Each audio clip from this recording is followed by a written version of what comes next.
Hello students, in this video I am going to give you the main ideas of John Stuart Mill's Subjection of Women, and this is one of the earliest works of feminism.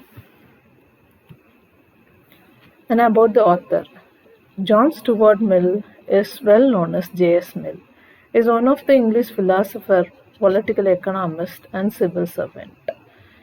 He is one of the most influential thinkers of classical liberalism, and he has also contributed to social theories, political theories, and political economics. As a member of Liberal Party and a member of Parliament, he is against this denying the voting rights for women. That is, he he struggles for women's suffrage, where women demands voting rights. That is after the radicalist Henry Hunt in 1832. His works and theories are a system of logic and theory of liberty, which includes social liberty and tyranny of majority, liberty and freedom of speech. In this work, The Subjection of Women is an essay by John Stuart Mill. Here, Mill argues in favor of the legal and social equality between men and women. That is, he is against the inequality of women in the society. And he says the legal subordination of one sex to the other is wrong in itself. And now one of the chief hindrance to the human improvement, that is, and this subordination of one sex to the other, that is men dominating women, poses a barrier to the development of humanity. And this essay was published in 1862.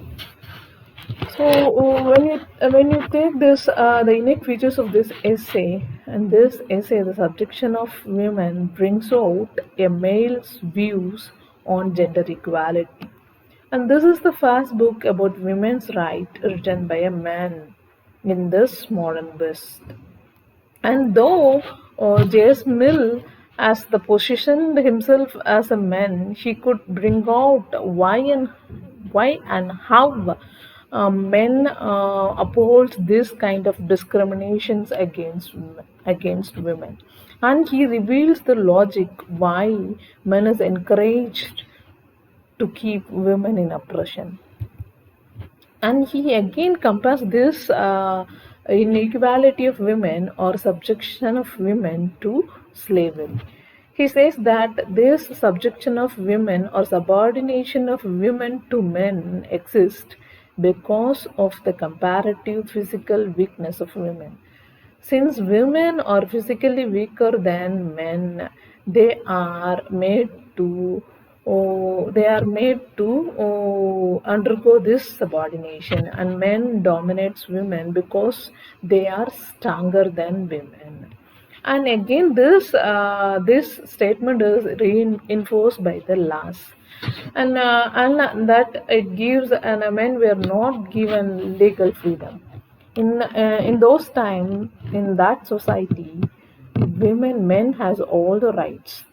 In a marriage institution, men has the power over women's property. Women's inherited property is ruled over by women, even ruled over by men, and even men has all the rights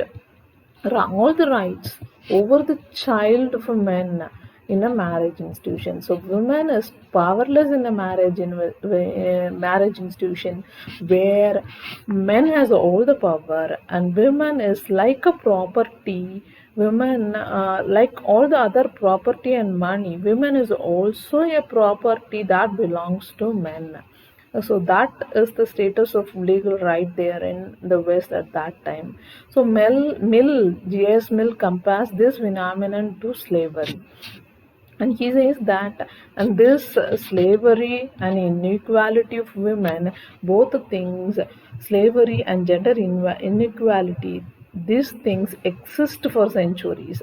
For many centuries, it was there, but no philosopher, but questions were not raised by any philosopher. But later, this slavery got abolished, but the subordination of women is still exists in milder forms. And he calls it as female slavery, which exists still now. And he argues for the perfect equality. It is not like what we have now, the 30 percentage and 70 percentage. He demands for the perfect equalities, that is 50 and 50 plus 50, like. In this subjection of women, Mill argues for the current state of gender equality. He says that this may be the inherent one. This may be, it may exist from the ancient period, but it is wrong. It is totally wrong. And he says that it is holding back. It is a hindrance towards the development of our civilization. Because of this inequality, our subordination of women, our human civilization, it holds back the civilization. It is against the development of the civilization. And he demands for men and women should exist in a perfect equality. One gender should not have the power over another. And Mill says that most people are in favor of the liberty for all the people, even including equal treatment under law. But Mill says that he is facing a difficult battle arguing for the equality of men and women, because this thing, the gender equality, the notion of gender equality is a deep rooted thing. It is a deep rooted aspect of our society. Since it is a deep rooted thing in our society, he is struggling hard on making these kind of argument to fight for the equality of men and women. And he says that there are people who still are in favor of personal liberty, but yet supports this existing system, but they are still supporting this existing system of female existing system of gender equality. Or they may post like they believe they are in favor of personal liberty, but they still support this gender equality, which is hypocritical. And he says this gender inequality is because of the law of the strongest. You know what law of the strongest? Only the strongest animals survive by killing the weaker animal. Likewise, Mill believes that the fact the gender equality is persisting for so long, it is surviving for the so long. Since it is surviving for the so long, this gender equality exists from the ancient period. We cannot mean it is a good thing. See, it may exist for a long period, so we cannot mean that it is a good thing. It may exist for long, but we cannot believe that it is a good thing. And it exists because it has this place. This gender inequality exists in the first place because of this thing, the law of the strongest. Even though this law of the strongest is rejected in many parts of the world, but it is still exists. This law of strongest is persist in gender. Here, the stronger gender is dominating the weaker gender. In ancient times, Stoics were the first to introduce the idea that slavers have an ethical duty towards the enslaved.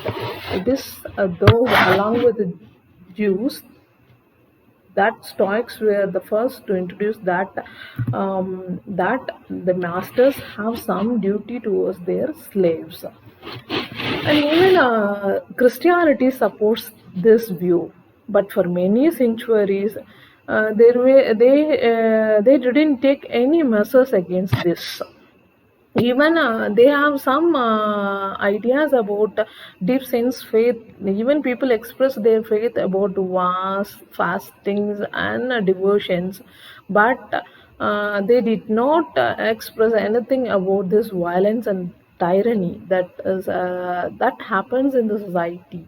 This slavery and gender inequality that exists from the ancient society, but people didn't express anything, or Christianity didn't take any measures against this violence and tyranny. But this slavery is slowly got abolished because of the emergence of this large bourgeois class. That is because of the emergence of this middle class, that is the major powerful urban working class. The society got shifted from tyranny towards freedom. By that, slavery got slowly abolished, but the gender inequality, that is men dominating women, women getting subordinated, is still exists. And he again brings out the cruelty in slavery system that exists in English society. Even in the period, even that 40 years prior to the time Mill is writing this essay, that slavery exists in English society. It may be a legally right thing, but kidnapping people from their own homeland and making them work literally to death is something very cruel.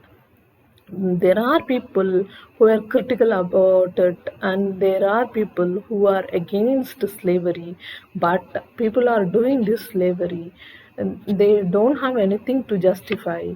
They are for profit and greedy. That's the only ambition for them. And because to get profit and greedy, they employ slavery, and that slave owners make these slaves literally work to death. And that reality of slavery system is exposed by Mill in this essay, and he compares this slavery system to the subjection of women. And sometimes he says that the subjection of women is more than this slavery system. Gender inequality is universal, according to Mill. And Mill says that gender equality has survived because all men take the opportunity regardless of their class. They may belong to any class, upper class or lower class. All men take this opportunity to have power over women. So the most important argument made by Mill is that we should not critically take or make about nature. People should think it over before they claim it that this is natural. So he says that because we think that some idea is familiar, some idea which is widespread, which is famous, some idea which is an ancient custom, we should not claim it natural. He says that people may say sometimes it is natural. It is natural that women are subordinate, and Mill brings out that before climbing anything natural, we should critically think it over. We should not say something natural because it is familiar, because it is widespread, or because it is followed from our ancient time. So he again justifies the stand of women by giving few historical examples. And he says that even in the feudal system, upper class women were encouraged to have masculine traits such as physical strength. They were with some kind of extra power, like masculine power. So they were, even in a feudal system, even those upper class women were encouraged to have such powers. And he again brings out few examples, that is in ancient Greek mythologies there were free and independent women such as Spartans and Amazons. So these to justify women's physical power, Mill has brought these two things, that is in feudal system women are portrayed with some kind of masculine traits, and also in ancient Greek mythologies there were the idea of freed and independent women such as Spartans and Amazons exist, and that's how Mill questions the extent of gender equality which exists in this universal, which exists across time and place, and women's emancipation. So, even though there are restrictive laws and regressive ideas about gender that had its strongest place in the society, there were also increasing momentum against the issues of women, and there are women started fighting for their rights. So, Mill is not a lone voice who is advocating this gender inequality. Along with him, he joins a group of people, a chorus of people who are agitating for women's emancipation across the world. So, since when women started writing, publishing works, they started expressing the dissatisfaction against this oppression. And Mill has brought out a few examples along with him who are joining in hands together agitating against this inequality. And he brought out that there were thousands of English women who wrote a petition to the parliament in favor of female suffrage, that they demands voting rights. And also in US, France, Italy, Switzerland, and Russia, women are also fighting for their rights. So that is how these oppressed people are making gradual demands for their rights rather than insisting on the immediate full equality. So the reason why women are unlike to resist the male oppression is they were not allowed to feel that they were oppressed. So they were made to willingly submit them to men. And women are raised to believe that, unlike men, they are naturally submissive. And they came to think that it is their duty to serve people, and the whole purpose of their life is to be attractive to women. And this is how men not only suppresses women, but they compel women to act as if they enjoy and release this oppression. And again, Mill brings out that